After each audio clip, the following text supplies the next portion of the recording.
Hi, my name's John. I'm from Jim's Mobile Tyres.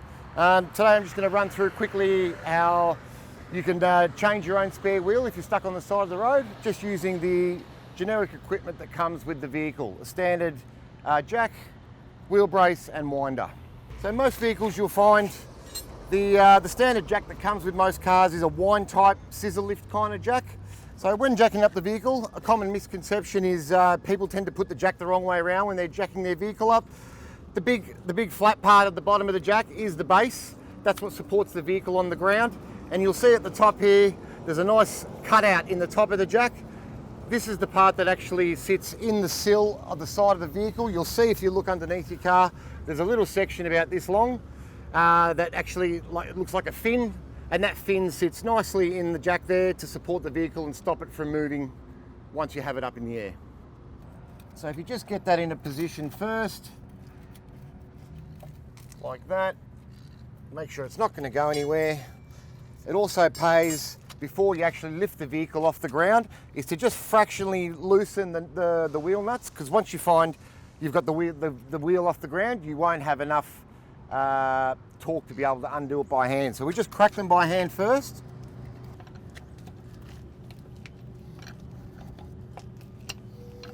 Only a little bit. And now we can proceed with taking the car off the ground. So you hook your winder on, and it's in a clockwise direction to lift the vehicle up off the ground.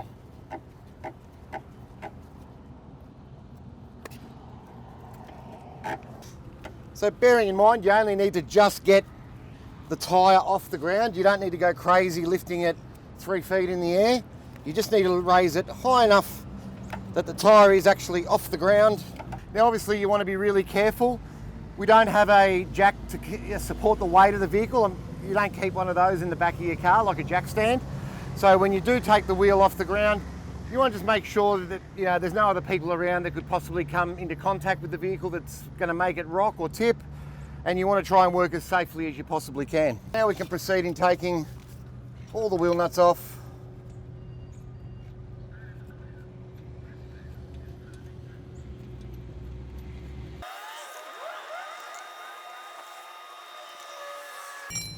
Okay, now sometimes you'll find if a wheel hasn't been off the vehicle for quite some time, it's generally a little thin layer of corrosion that forms over time, and it really isn't much holding it on, it just appears to be. So if you just give your tyre a little nudge, you'll find it comes off quite easily.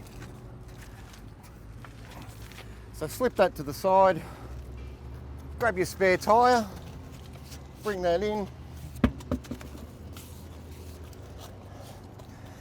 It's always important to try and have your knees on the ground when you do this. So when you're lifting the tyre up, you're using as much of your lower hips and your core to lift it, not so much your back, which can obviously be very important for your own safety.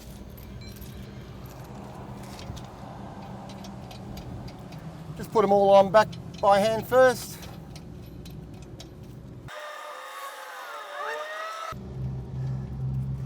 Just give them a little nip up with the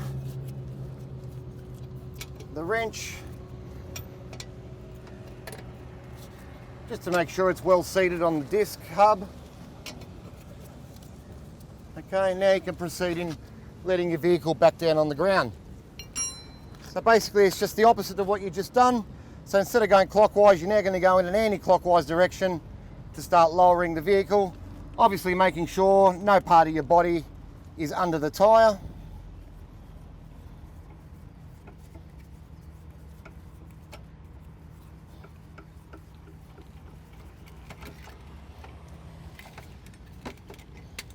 There you go. And never forget, once you've got the car back on the ground, give your nuts a little bit more of a tighten up. You don't want your wheel coming off and overtaking you on the freeway. So just give them, it doesn't have to be crazy tight, but as you can see, just a good little nip up like that.